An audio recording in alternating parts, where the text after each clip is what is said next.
Well, with final home game of the year, senior night, or senior afternoon, against Louisiana Tech. We're catching them when they're playing, I think, their best football. They deliver some problems. The structure of their defense. They're 3-3-5, but it's different because they have a robber, a rover, a guy basically it's really hard to get to block, who's a really, really good player, the Fields kid. And so offensively, they're running the ball a lot better than they have all year, not throwing it quite as much as what they did earlier in the year, but the transfer from Coffeyville's a hard runner. Their line's playing well. They've got a lot of speed at wideout. So I think they're going to come in with a lot of confidence, obviously, after last week, their win. And so we're excited about having them here and on senior day for us. But we know that was a big win for them last week. They'll come in with a lot of confidence, I'm sure. I was wondering if you talked to the team about obviously you see 4-6 and it's Louisiana Tech's not a big name team, but three overtime losses and the loss to Western Kentucky that was playing really good. You talk to them about maybe they're not what the record says they are? I think we have not, obviously we haven't had our um, meeting yet today, but I think the big thing there is this game is more about us and how we play. We have to play hard. We have to play hard. We have to challenge ourselves. You know, we've gotten in the past where we've done well at times, or we've done not well at times against teams that aren't in our league as far as names on the side of their helmet, and uh, we have to we have to get better. I think the thing that I'll talk about is getting better.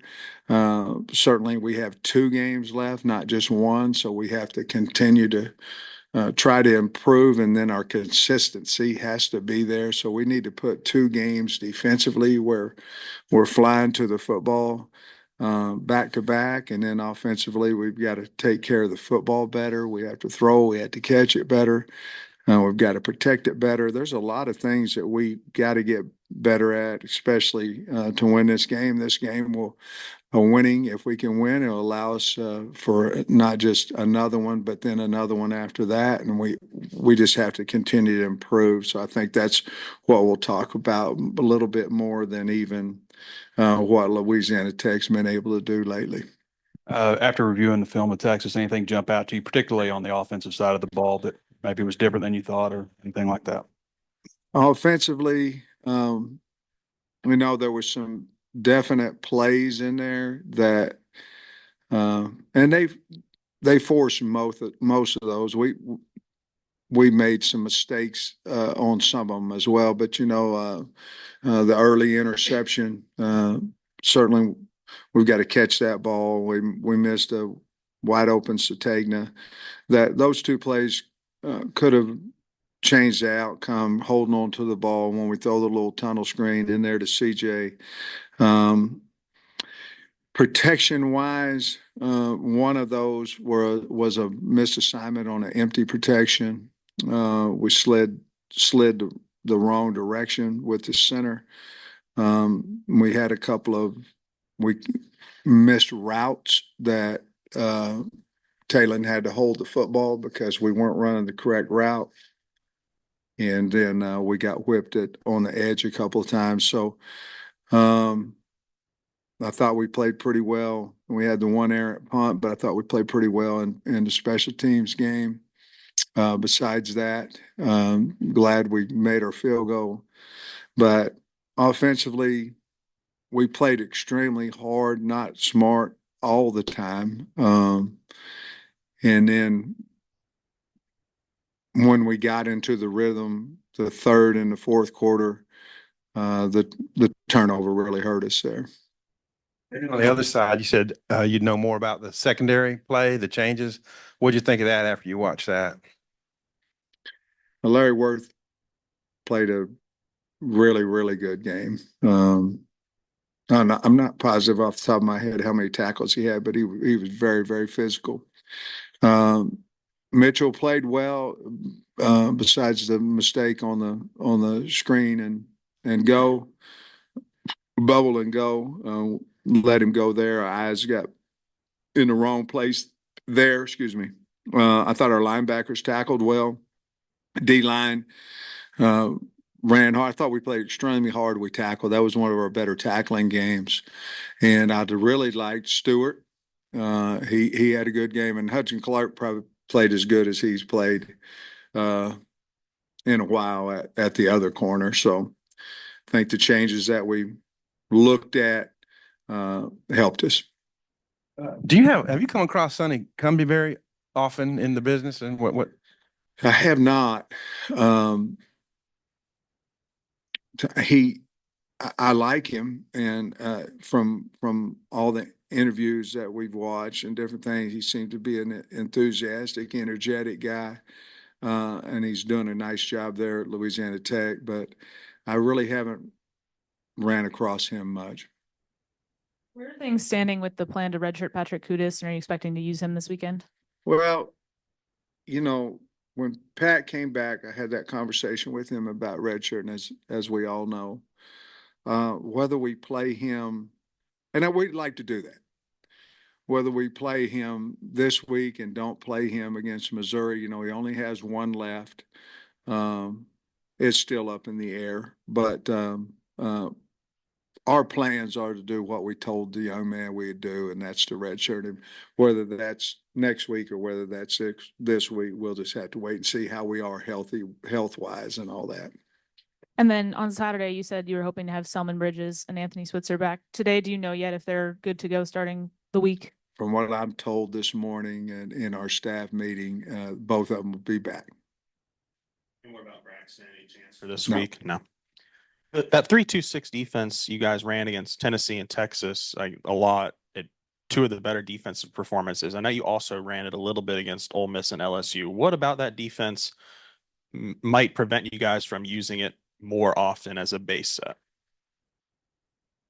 Well, I think when you do that, you're daring people. You're saying, you're telling them we're way more concerned about your wideouts and your quarterback than you are your running back game, and you're saying, hand it off, hand it off, hand it off. So there are some teams that you play that they're going, okay, we're going to handle it off, and 3 years ago against Georgia, they said, okay, we're going to hand it off 40 times, and you better change, and so it has really worked for us because of personnel, and so I think you'll see more and more of that defense for us, because we have proven, for the most part, they had a pin and pull series Texas did that hurt us. But other than that, I felt like we handled the run game there in Tennessee well. You mentioned Larry and Miguel earlier. Those guys transfers, slow starts to their career. How have they maybe most improved, or what kind of prevented them from getting on the field a little bit earlier this season? I think two totally. Miguel was suspended for a while, and then with Larry, we finally found a position that is his. I mean, what he does the best. We'd went through inside the box. We'd went to hog. Finally, when we put him back there and let him roam at safety, I think we found his spot. So part of that is us. We've got to do a better job of finding that faster. But those are the two reasons. First time in a while, you won't have to do one of the availability reports this week. Just curious, now that you're this far into the season, what have you thought of having those, both from y'all's side and then seeing what's happening in SEC play with the other teams? Yeah, I still think it's depend on who the coach is, what they put out there. Sometimes there's a list this long, and sometimes there's a list like that. But we certainly look at it, and then we say, is this really true? And sometimes it is, sometimes it's not. Kids seem to get healthy quickly, at times. And so yeah, I like it myself because y'all know and the public knows, and you pretty much know whatever it says on there for us is what it is. Another quick injury. Braylon, do you anticipate him being able to maybe do some more in practice and get amped up and ready I to think play? that's the whole thing with Braylon. I mean, he really didn't get completely okay. Everything will be okay with him until Friday. And so, you know, missed a lot of full speed reps, and certainly with having JJ back and all that, it would affect his reps some anyway. But if he's healthy, we'll certainly use him. He's a good player. And you've got another former player coming back in Zach Zymas. Yeah. What have you seen from him on film, and just what do you remember about his time here? He'd hit you. I mean, when he hit you, you got stuck. Certainly playing a different position than we had him here. But I like Zach, always have, and I'm happy for him. And I think he's one of the leaders over there. He's played a lot of ball, and I'm just really happy for him. He's doing a good job, and he'll hit you now. So we'll have to figure that out. And this is a little bit of a random question, but on the broadcast on Saturday, they made a point to point out the tall grass out there on the field. Is that something y'all wanted? Is that by design or? No, I think the broadcasters, I don't know what they're talking about. I mean, I don't know, regulation grass, but we didn't have it up higher than what anybody else were playing, I don't think. They had come up with something to talk about, maybe. I guess for yourself personally, what would I guess making a bowl this year at 6-6 or 7-5 mean to you? Uh, it means something to the team. I mean, that'd be 4 out of 5, and uh,